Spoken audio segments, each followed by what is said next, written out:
চলে এসেছি আমার স্নেহের না এই ডায়লগটা আর বলবো না, এটা ডায়লগ টাইপের হয়ে যাচ্ছে না তোমাদের কাছে? মানে তোমাদের মনে হতেই পারে, কারণ প্রত্যেকটা ভিডিওর স্টার্টিং আমি কথাটা বলি, কিন্তু যার জন্যে যদি স্কিপ করার মানসিকতা নাও থাকে, তাও তোমরা কিন্তু এই জায়গাটা স্কিপ করে যাচ্ছে, কারণ সেই একই রকম কথা, সেই একই রকম জিনিস, তাই না? দুটো কথা তোমাদের বলে দিই। এক হচ্ছে, যখন আমি বলি যে আমার স্নেহের আদরের ছাত্রছাত্রীরা, সেটা কিন্তু আমার তরফ থেকে অন্তত একদম নির্ভেজাল এবং নিঃস্বার্থভাবে আমি কথাটাকে বলি। আর দু নম্বর কথা হচ্ছে, খুব কম স্টুডেন্টসই আছে হয়তো আমার ভিডিওটা স্কিপ করে দেখে, খুব কম স্টুডেন্টস আছে। কারণ সাজেশনস তো দেবই, সাজেশনস তো তোমাদের জন্য আপলোড হবেই, হচ্ছে।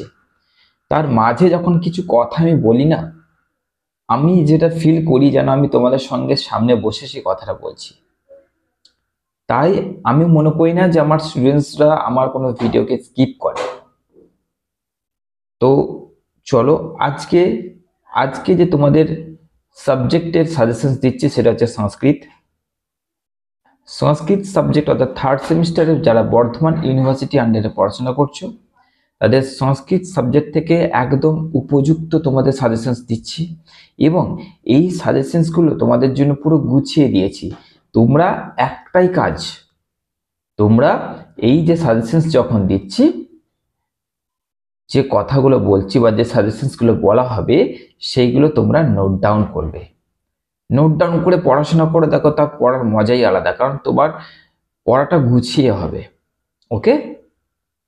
তো তোমাদের থার্ড সেমিস্টারে সংস্কৃতের গুরুত্বপূর্ণ ভাইটাল যে প্রশ্নগুলো নিয়ে তোমাদের জন্য এলাম, চলো সেগুলো দেখে নিই।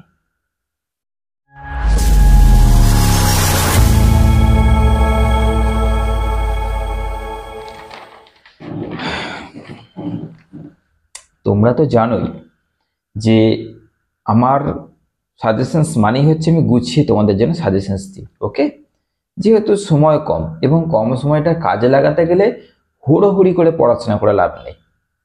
হুড়োহুড়ি করে পড়াশোনা করব না, গুছিয়ে পড়াশোনা করব, নোট ডাউন করব এবং আমি টিক মারবো আর কমপ্লিট করব। ওকে?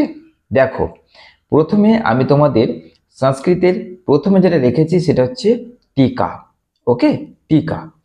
টিকার মধ্যে যেইগুলো দিয়েছি তার বাইরে টিকা যদি প্রশ্নে পড়ে তাহলে এর বাইরে দেবে না, এবং টিকা তোমাদের দেবেই।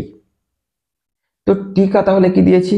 1 নম্বর স্বপ্ন বাস বদত্তম, 2 মৃচ্ছকটিকম, তারপরে মুদ্রা রাক্ষসম, বেনি সংহারম, অভিজ্ঞান শকুন্তলম, উত্তম রামচরিত আর নাগানন্দ। ব্যাস, এই কটা টিকা তোমরা গুছিয়ে করে নিচ্ছ। এরপরে তোমাদের 2 নম্বর যেটা দিয়েছি সেটা হচ্ছে চরিত্র। চরিত্রের মধ্যে কি না, চরিত্র নিয়ে কিন্তু ডাইরেক্ট মানে পড়বেই, এই কোশ্চেন্স গুলো তোমাদের পড়বেই। যেমন ধরো, দুষ্মন্ত আছে, কর্ণ আছে, শকুন্তলা আর বিদূষক। তো এইখানে যে অভিজ্ঞান শকুন্তলম নাটকে দুষ্মন্তের চরিত্রটি বিশ্লেষণ করো। বুঝতে পারছো কি বললাম? চরিত্র নিয়ে কিন্তু তোমাদের এইভাবে দেবে। চরিত্র 4টে চরিত্র দিলাম। 3 নম্বর ছিল দৃশ্য কাব্য, অর্থাৎ অভিজ্ঞান শকুন্তলম নাটকের দৃশ্য কাব্য হিসেবে মহাকবি ভাস, শ্রীহর্ষ, কালিদাস আর ভবভূতি, এদের অবদান বা তাৎপর্য আলোচনা করো। এইভাবে তোমাদের কিন্তু দেবে। এরপরে 4 নম্বর যে প্রশ্ন সেটা হচ্ছে শকুন্তলার পতিগৃহে গমন, অর্থাৎ তার স্বামীর ঘরে যাওয়া এবং প্রত্যাখ্যানের দৃশ্য। অর্থাৎ আমি দুটো কোশ্চেন্সকে একটার মধ্যে দিয়েছি, এই দুটোর মধ্যে একটা আসার চান্স প্রবল রয়েছে, প্রবল। নয় মানে পতিগৃহে গমন, নয় প্রত্যাখ্যান, যাওয়া আসা, এই দুটো কোশ্চেন্সকে একসঙ্গে দিয়েছি, দুটোই করতে হবে। ওকে? এরপরে তোমাদের 5 নম্বরে দিয়েছি তাৎপর্য। তাহলে তোমাদের প্রথমে টিকা দিলাম, তারপরে চরিত্র দিলাম, দৃশ্য কাব্য থেকে 4টে দিলাম, তারপরে একটা কোশ্চেন ছিল সেটাকে লজিক্যাল কোশ্চেন যাওয়া আর আসা নিয়ে। এরপরে দেখো তোমাদের দিয়েছি তাৎপর্য, মাত্র 3টে তাৎপর্য দিয়েছি। তাৎপর্য পড়বেই। কি আছে না, অভিজ্ঞান শকুন্তলম নাটকের প্রথম অঙ্কে বর্ণিত হস্তি বৃত্তান্তের তাৎপর্য আলোচনা করো। ওকে? এরপরে অভিজ্ঞান শকুন্তলম নাটকের 5ম অঙ্কে হংস পদিকার গীতির যে তাৎপর্য আছে সেটা আলোচনা করো। লাস্ট হচ্ছে দুর্বাসার অভিশাপের যে তাৎপর্য আছে নাটকটির সেটা আলোচনা করো। ওকে, মানে এই নাটকে দুর্বাসার অভিশাপ যেটা আছে সেটা নিয়ে তোমাদের লিখতে হবে। তো এই তিনটে তোমাদের 5 নম্বরে দেওয়া হলো। 6 নম্বরে আছে ব্যাখ্যা। ব্যাখ্যা অনেকগুলো আছে, কিন্তু আমি তার মধ্যে ইম্পর্টেন্টগুলো তোমাদের জন্য বেছে নিয়ে এসেছি। দেখো, অর্থ হি কন্যা পরকীয় এব, এই একটা।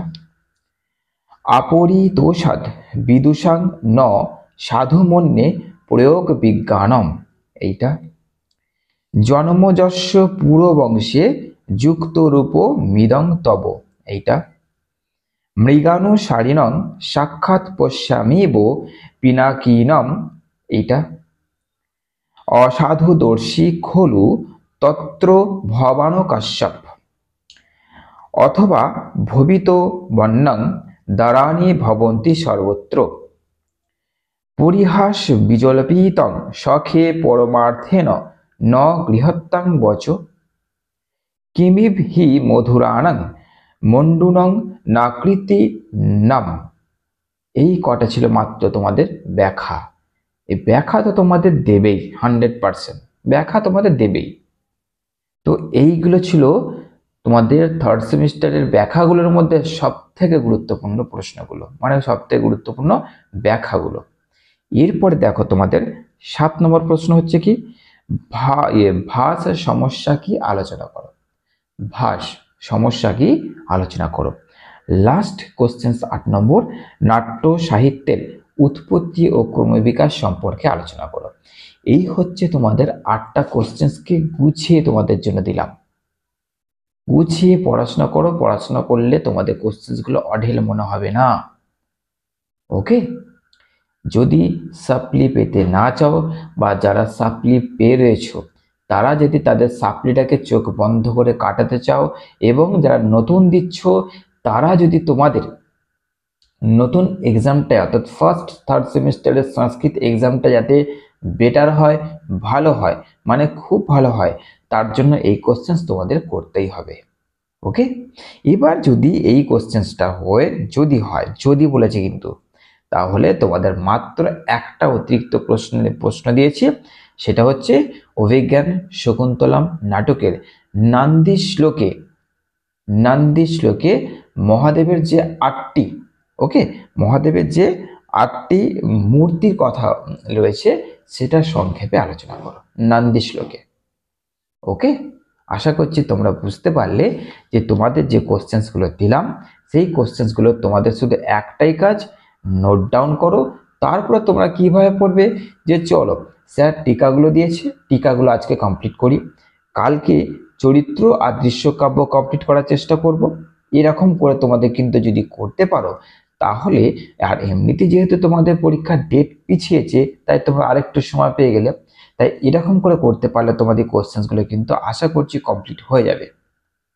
আর সবসময় আমি একটা কথাই বলি, সাজেশনস নয় আজকে দিচ্ছি, কিন্তু সংস্কৃত যাদের রয়েছে তারা তো এতদিন বসেছিল না, কিছু না কিছু তোমরা নিশ্চয়ই পড়েছো, তো সেইগুলোর মধ্যে এইগুলো অবশ্যই আছে। তাই তোমাদের এত পড়তে হবে এরকম যেন ভেবো না, তোমাদের অলরেডি পড়া আছে। আমি শুধু তোমাদের বলে দিলাম যে হ্যাঁ, তোমার পড়ার মধ্যে এইগুলোকে জোর দাও, এইগুলো বেশি করে পড়ো।